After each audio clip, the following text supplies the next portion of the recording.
Quelle est cette silhouette qui s'introduit dans l'Olympe, le palais du roi des dieux? Un intrus, ici? Impossible. Comment a-t-il osé entrer? Pour quelle raison ce mystérieux personnage a-t-il dérobé aux dieux le feu sacré? Ignore-t-il qu'un châtiment terrible le guette?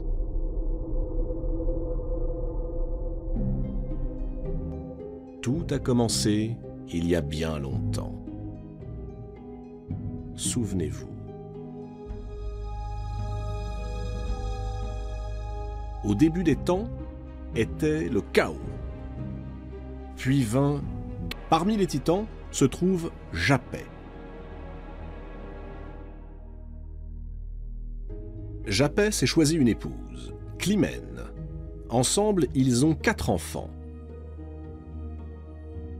Atlas, Ménoétios, Épiméthée et celui qui est au cœur de cette histoire, Prométhée.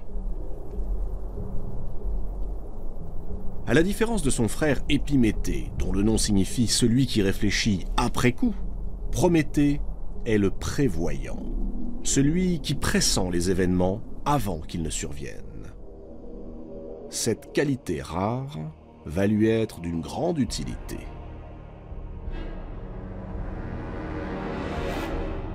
Lorsque Zeus mène à son tour la guerre contre son père Cronos afin de s'emparer du pouvoir suprême, tous les titans font alliance contre lui. Tous? Non. Il en manque un.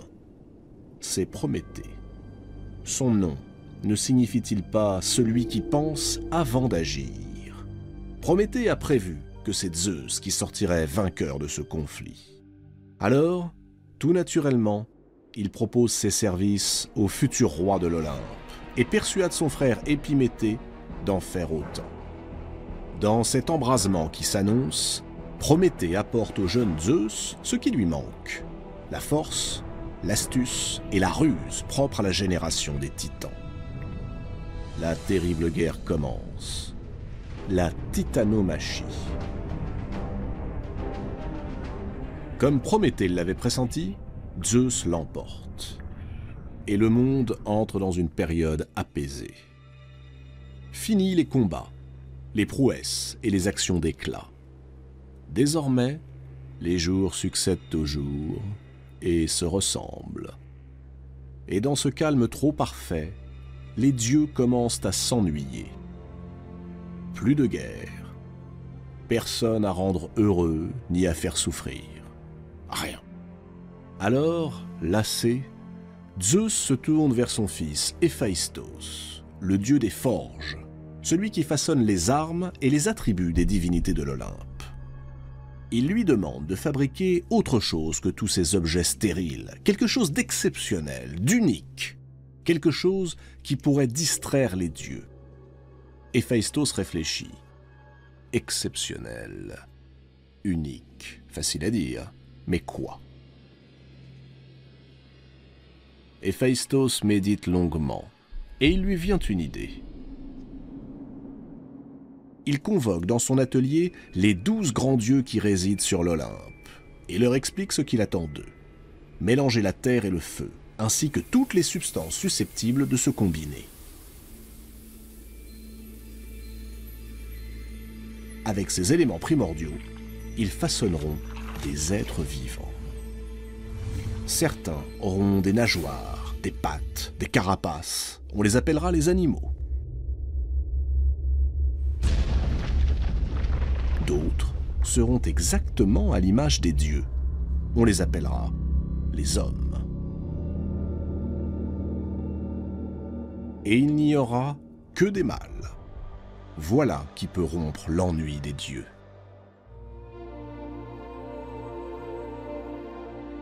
Tout est prêt.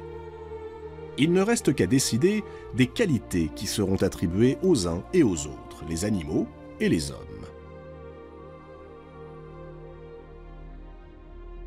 Zeus charge les 2 titans, Prométhée et Épiméthée, d'accomplir cette tâche. Épiméthée est plein d'enthousiasme. Il supplie son frère de le laisser faire la distribution. Prométhée, pourtant connu pour sa prévoyance, a la faiblesse d'accepter. Épiméthée se met à l'œuvre.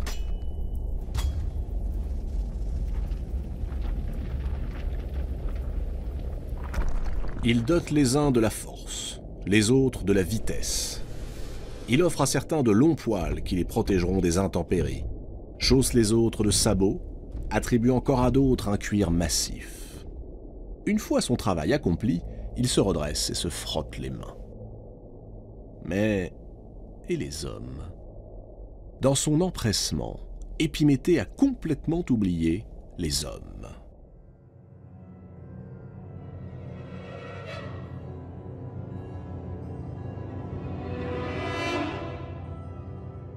Regardez, les voici devant lui, nus, démunis, vulnérables. Le pire, c'est que, ayant dilapidé toutes les ressources accordées par Zeus, Épiméthée n'a plus aucun moyen de réparer son étourderie. Prométhée décide alors d'aller trouver Zeus. Il lui demande une faveur, que l'on donne aux hommes le moyen de se protéger des bêtes féroces. Et pourquoi pas, le moyen de faire cuire leur nourriture, qu'on leur offre le feu. Zeus accepte. Il frappe le sol de sa foudre, et le feu enflamme la cime des arbres. Les hommes n'auront plus qu'à grimper pour le recueillir.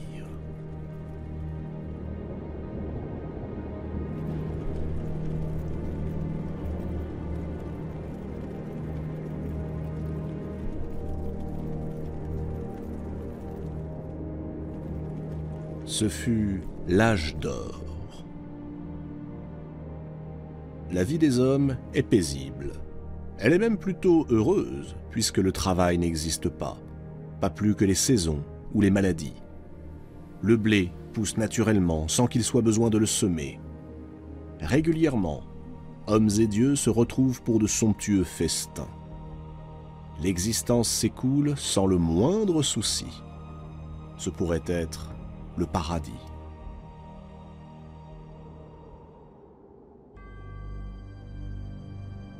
Une seule chose sépare les humains des dieux, l'immortalité. Et encore, à cette époque, les hommes ne meurent pas vraiment. Lorsque le temps est venu, sans fatigue ni souffrance, ils s'endorment, paisiblement. Le dieu du sommeil, Hypnos, les prend avec lui et les emmène dans les vallées verdoyantes du monde souterrain, dans un endroit qu'on appelle les Champs-Élysées.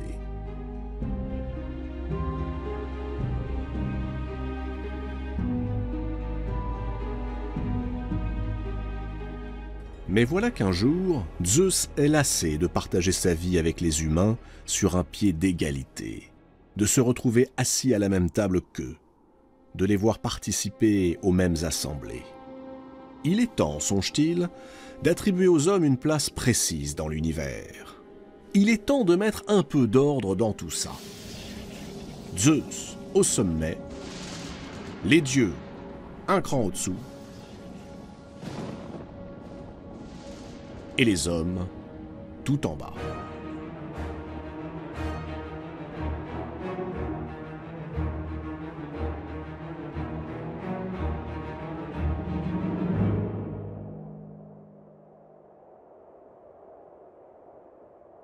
Zeus organise alors un grand banquet dans la vaste plaine de Méconée, où il a réuni les hommes et les dieux. Il ordonne qu'un grand bœuf soit sacrifié, puis débité en 2 parts. La plus belle part reviendra évidemment aux dieux, l'autre sera donnée aux hommes. Et c'est sur cette expression, la plus belle part, que là, maintenant, va se jouer le sort de l'humanité.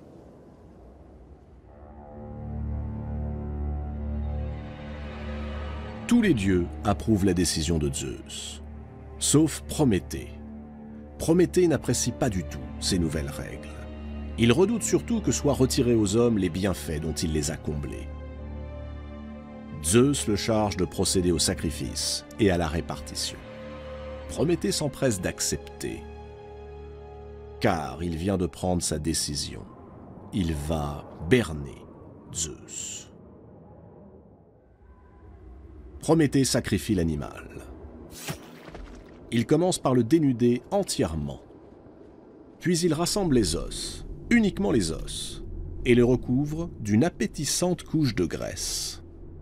L'ensemble prend alors une apparence particulièrement alléchante. Voilà la première part. Elle est immangeable, mais elle semble être la plus belle.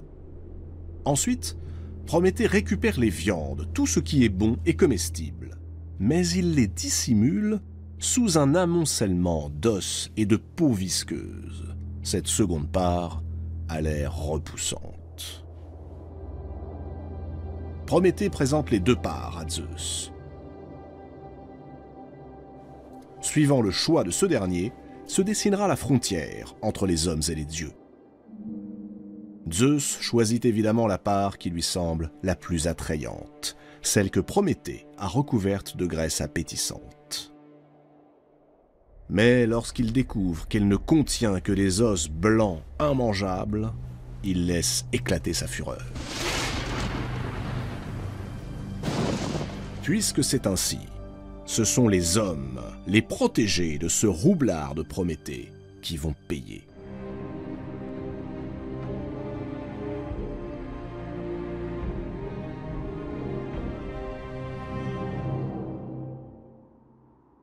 Zeus décide d'abord de leur cacher le blé. Ce blé qui jusqu'à présent poussait naturellement, sans qu'on eût besoin de labourer ou de semer. Les humains seront donc contraints de travailler pour se nourrir et pour survivre. Puis, le maître de l'Olympe confisque le feu. La punition est terrible. Sans le feu, impossible de cuire les aliments pour se nourrir. Impossible de s'éclairer quand la nuit recouvre la terre. Impossible de se réchauffer pendant les froides journées d'hiver. Impossible également de se défendre contre les bêtes féroces. Prométhée se précipite chez Athéna. Athéna est la grande déesse olympienne. C'est aussi la fille de Zeus. Elle aime bien Prométhée. Auprès d'elle, il plaide la cause des hommes, châtiés pour une faute qu'ils n'ont pas commise. La déesse est émue par Prométhée. Et c'est sans doute pourquoi, lorsque celui-ci la supplie de le faire entrer secrètement dans l'Olympe, elle accepte.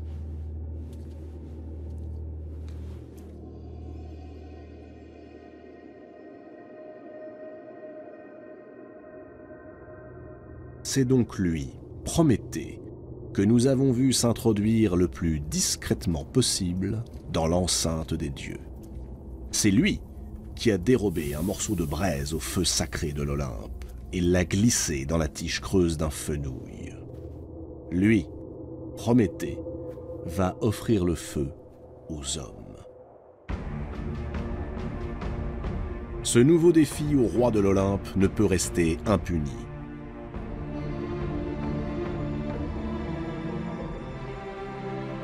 Zeus va châtier Prométhée.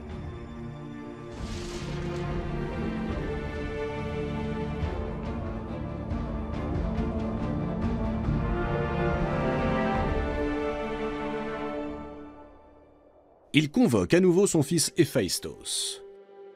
Héphaïstos et les dieux n'avaient créé que des mâles.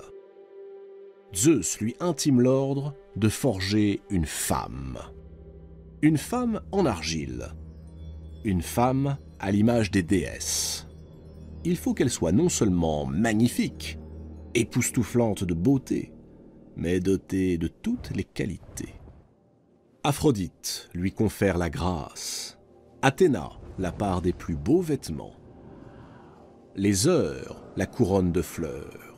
Les grâces ornent son cou de colliers. Quant à Hermès, sur l'ordre de Zeus, il glisse en elle un esprit menteur, manipulateur. Un appétit pour les choses du sexe jamais rassasié. Et surtout, ceci, la curiosité.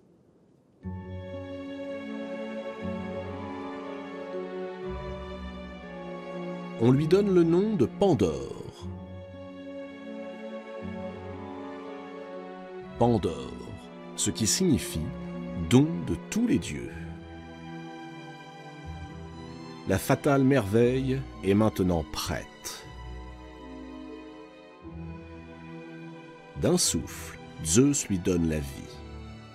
Pandore est bien la première femme, l'ancêtre de toutes les femmes.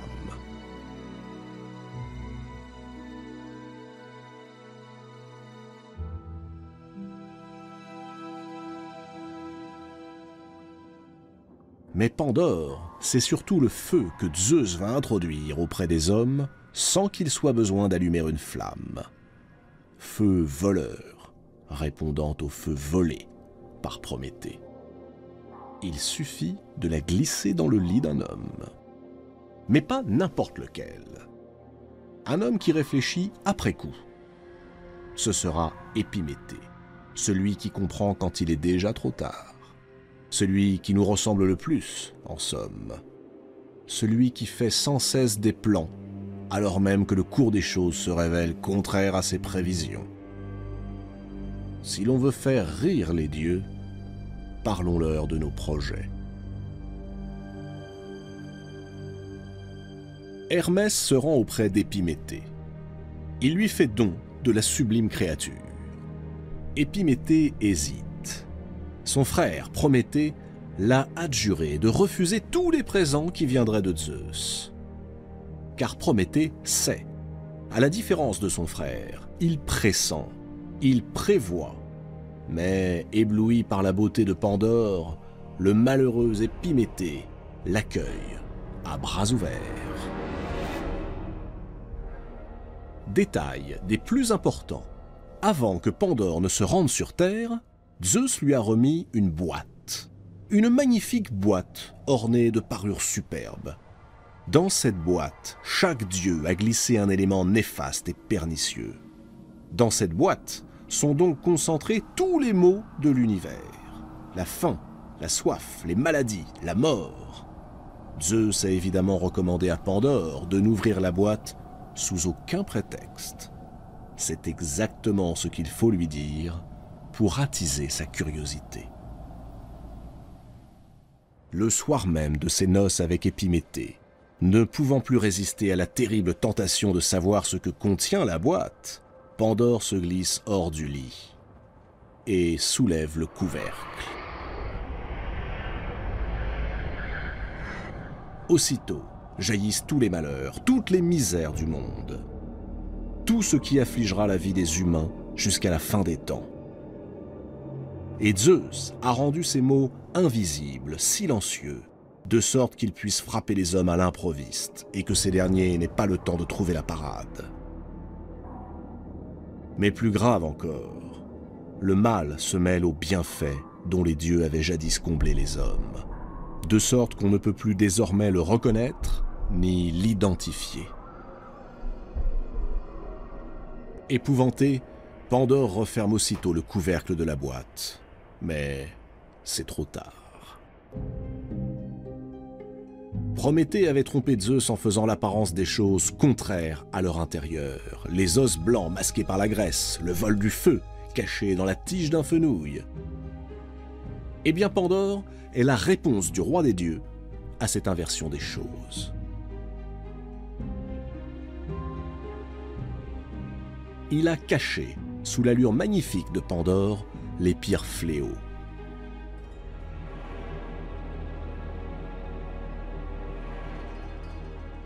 Désormais, définitivement séparé des dieux, l'homme devra ensemencer le ventre de la femme s'il veut se reproduire, comme il devra ensemencer la terre s'il veut se nourrir. Le bien et le mal sont mêlés à jamais. Mais tout n'est pas perdu, car au fond de la boîte de Pandore, quelque chose est resté enfermé. Un souffle qui n'a pas eu le temps de s'enfuir avant que Pandore ne referme le couvercle. Ce souffle, Hermès l'avait glissé en catimini, à l'insu de Zeus, et il l'avait baptisé Elpis, ce qui veut dire l'espoir.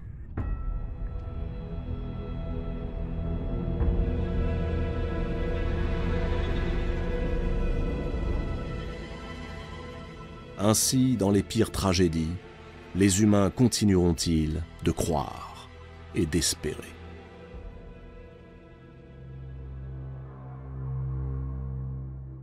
Zeus a puni les mortels, il reste à punir leur bienfaiteur. Ce sera de la plus cruelle des manières. Zeus veut faire un exemple.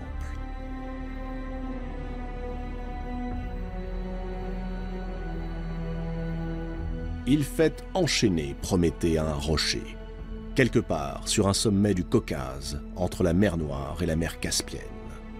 Il ordonne ensuite à un aigle de lui dévorer le foie.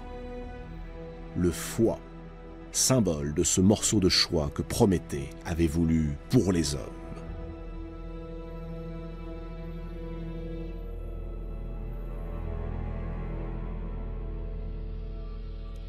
Chaque jour, l'aigle dévore le foie de Prométhée. Et pour que le supplice soit encore plus terrible, chaque nuit, alors que Prométhée agonise, son foie se régénère. Ainsi le supplice peut-il durer à l'infini.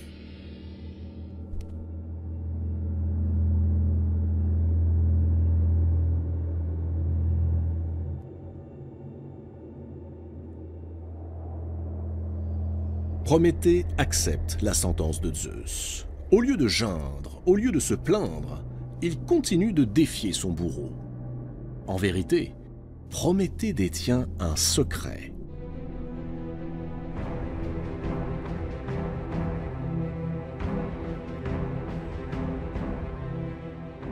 Un secret redoutable et qui concerne l'avenir même de Zeus. Zeus le sait. C'est aussi la raison pour laquelle il ne le fait pas tuer par son aigle. Il espère que Prométhée finira par céder et lui révélera ce secret. Mais Prométhée, enchaîné, reste silencieux.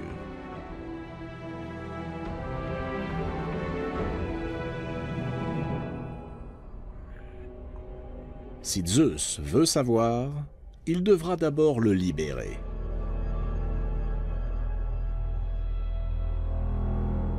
Des milliers d'années s'écoulent.